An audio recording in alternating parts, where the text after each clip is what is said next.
What a spitting resemblance. This is your look at the upcoming release Mattel Jurassic Park Amber Collection, Dilophosaurus.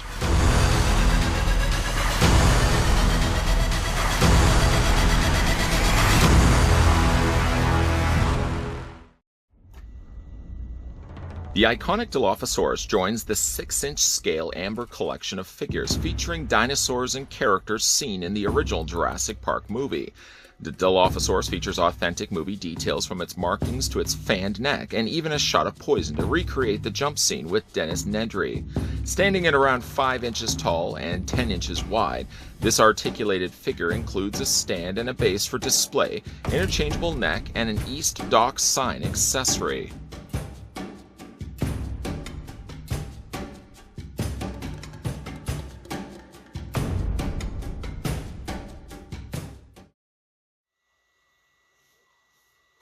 Before we get a closer look and inspect the details on the Dilophosaurus, the first thing we're going to do is figure out how tall it actually stands.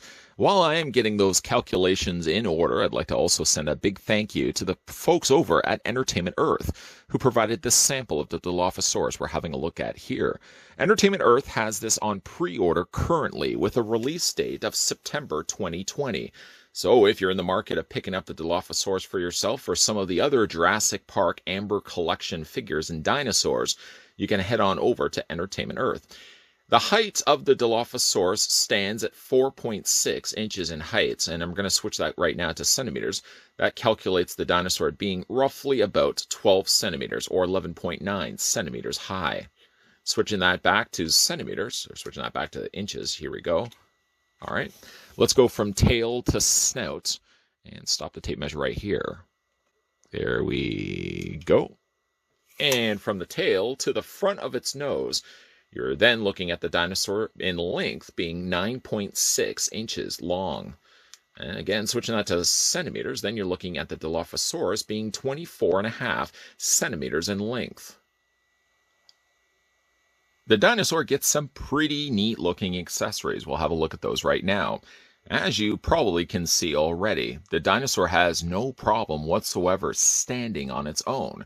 However, if you do have some difficulty with any of these Amber Collection dinosaurs with their stability, and certainly keeping stable footing on whatever surface you display it on, some happy news to report is that they also do come included with a piece, a fragment of amber. Well, it's not technically really amber, it's plastic, but it's all done in a translucent off yellow or honey yellow.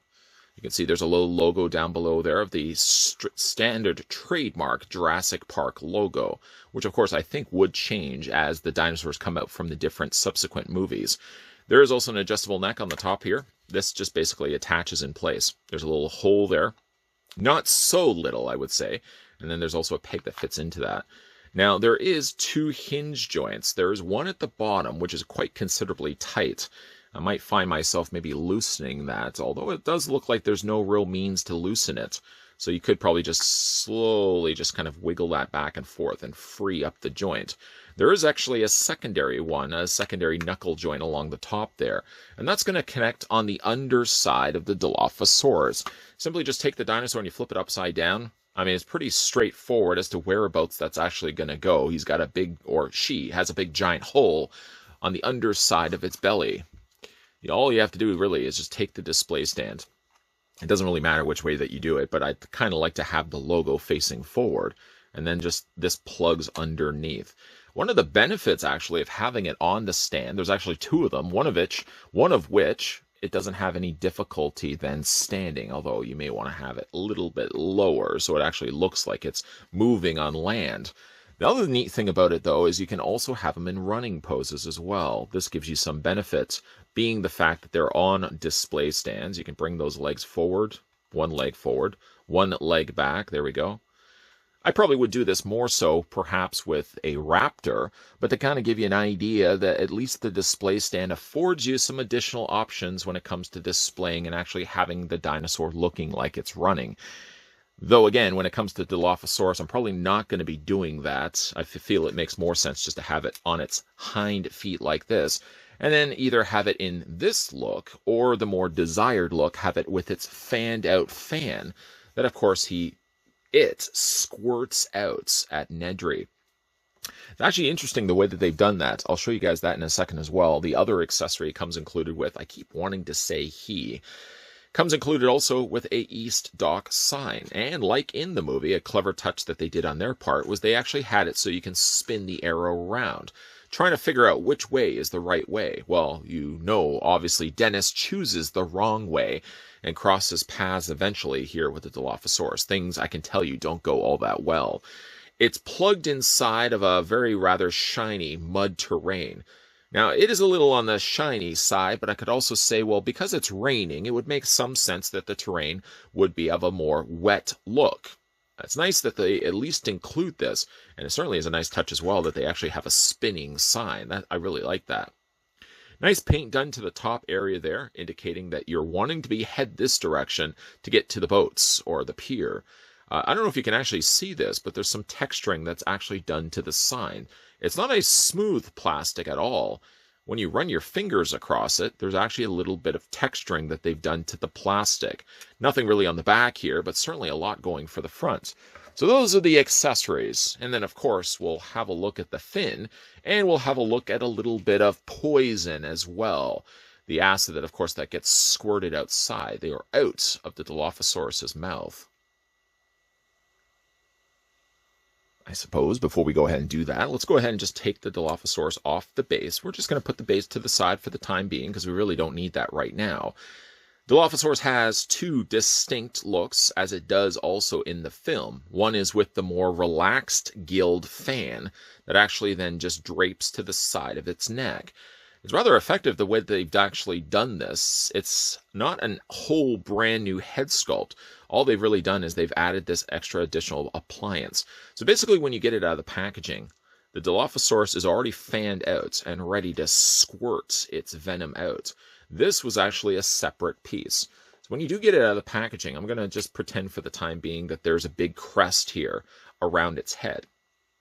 You do get this extra piece right here. So all you really had to do, because obviously there's going to be a big noticeable gap if you don't have anything there. So you just take the head off like that. Just free it from its ball joint, or actually the ball joint really goes with the head. Then you take this piece. Now this sits over top of the neck, just like that. And don't worry, you can adjust it later if you want to, just to get it into the right place. But I just move it a little bit further down, so I still have full access to the ball socket inside. Fit the head then back into place, and I know what you're thinking already. Hey, I can see a big noticeable gap. Can you? Because we're going to go ahead. I'm just going to bring this forward. Once this is in place, bring this closer to the head.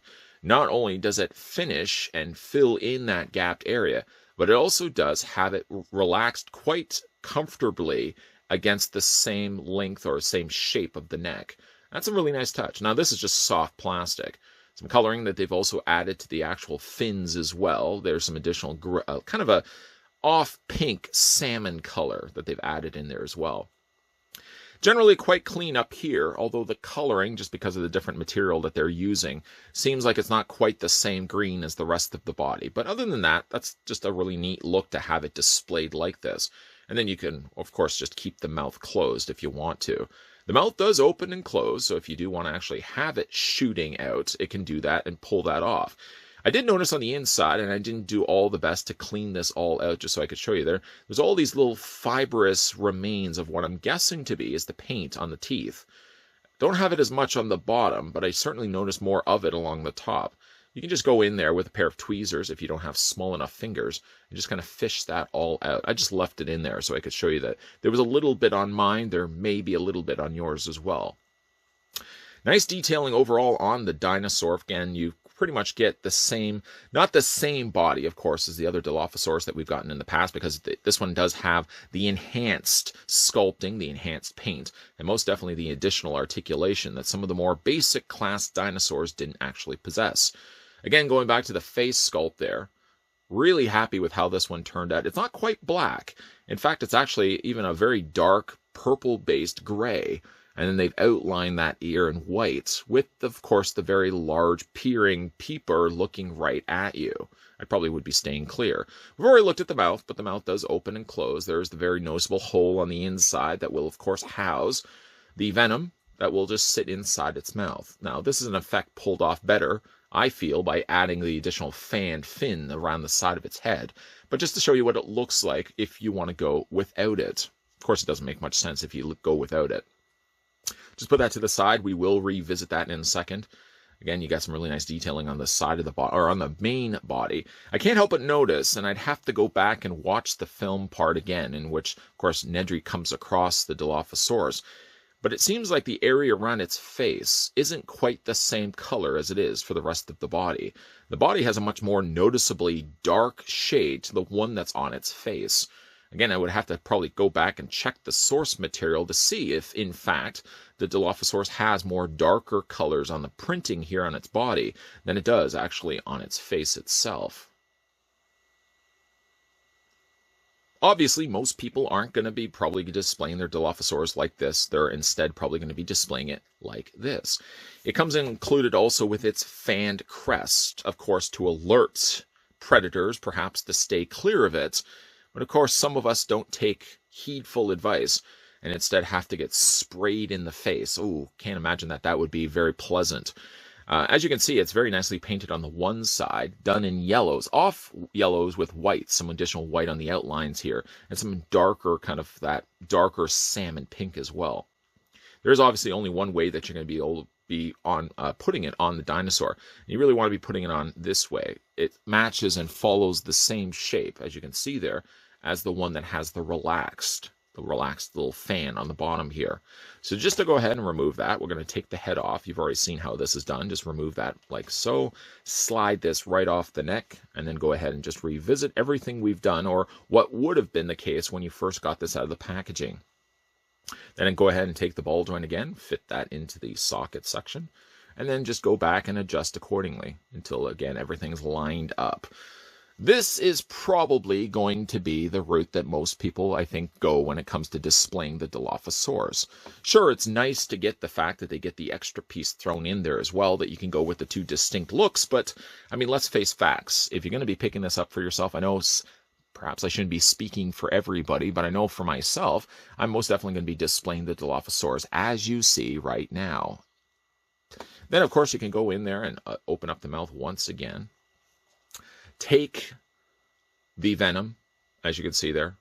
It's not quite acid, really. Well, it's more of a muddier, toxic goo that comes out of its mouth. Shoots as a spray and sort of settles on the face like a really dense, thick substance. This just plugs into place just like that. And then you can mimic the scene, minus, of course, Nedry not being in frame here, of actually having the Dilophosaurus shooting that out. I like that they've actually used a more translucent green plastic to simulate the effect.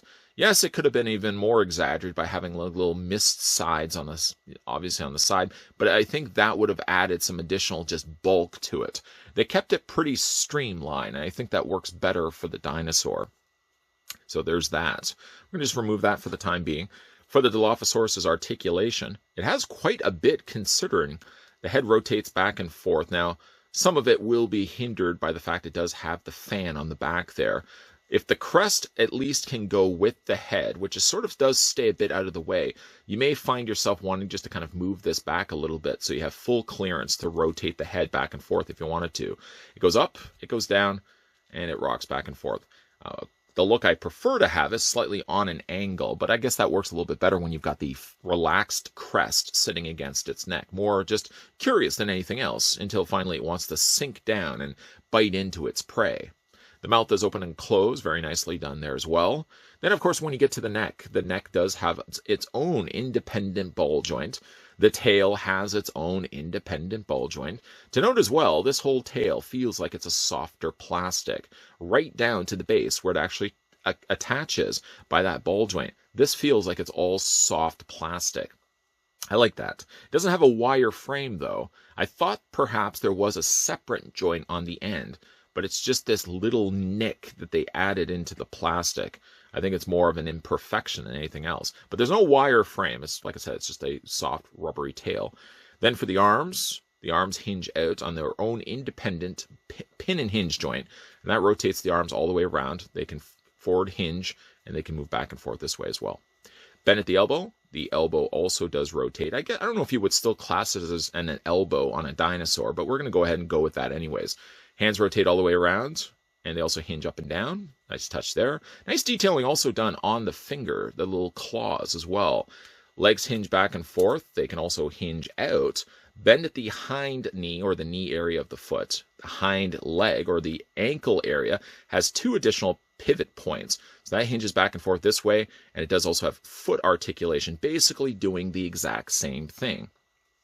It is certainly a neat looking dinosaur, one of those standout dinosaurs in the movie. Of course, people jump then to the T-Rex. People jump to the idea of liking the raptors, but there's something still to be said for the Dilophosaurus. Though its short window of time it was in the film, it certainly stands out as a memorable dinosaur in Jurassic Park. In final looks, here's the Dilophosaurus ready to pounce on Dennis Nedry. Completely intentional on my part to start this review with a more tamer, relaxed. Don't think that this is going to be a kind dinosaur that you can play around with till finally looking at what the Dilophosaurus is capable of doing, complete with shooting the venom out from its face. This is, of course, going to be my preferred way of displaying the dinosaur for myself, and I have to really say, as this being my first entry into the Amber collection of Jurassic Park figures, starting with the Dilophosaurus here, I really would see myself inclined to want to pick up more of these. They have all the neat details that the original dinosaurs came out with for the Jurassic Park line, but the fact that you do get better articulation, better details, and better sculpts on these dinosaurs, I feel, as well as, of course, some fun little accessories, make these great dinosaurs to pick up and put on display. The icing on the cake, I feel, for the Dilophosaurus, as well as it really would go across the board for all the Amber Collection dinosaurs, is the fact that they do have the adjustable neck that clips into the stand. Goes, yes, on the underbelly of the dinosaur, so when you do have that unpegged, you're going to see a big noticeable hole, but it does allow you to put the dinosaur in different poses. While I may not be doing it necessarily for the Dilophosaurus, I most definitely see myself doing it when I pick up the raptors, where I can actually put them in running poses, something you wouldn't be able to pull off if the dinosaur was just standing on its own. A big thank you again to the folks over at Entertainment Earth who provided the sample here of the Amber Collection Dilophosaurus. Currently, Entertainment Earth has this on pre-order with a release of September 2020. As we are currently obviously in September 2020, it should be released any day now. So if you are interested in picking this one up for yourself, you can head on over to Entertainment Earth and pre-order yours today. Today we were having a look at the Mattel Jurassic Park Amber Collection Dilophosaurus. If you are enjoying the content you're seeing on this channel and would certainly like to stay on board, I know we don't do a whole lot of dinosaurs as of late, maybe that will change, consider the idea of hitting that subscribe button down below. Also move on over to that friendly reminder bell notification. It's sort of like somebody tapping you on the shoulder and saying, hey, I don't think you should be playing with that dinosaur. I don't think he's really going to be wanting to play with you. That's a friendly reminder. Dennis didn't take that friendly reminder, and we saw what the result of it was. A big, gooey, gelatinous mess all over his face while the Dilophosaurus mowed down on his face. Don't do what Dennis Nedry did. At any rate, though, lots of videos coming your way, guys, Monday to Friday, 12 p.m. and 2 p.m. Eastern Standard Time, so keep your peepers peeled for those. And as always, guys, thanks for watching. I'll see you next time.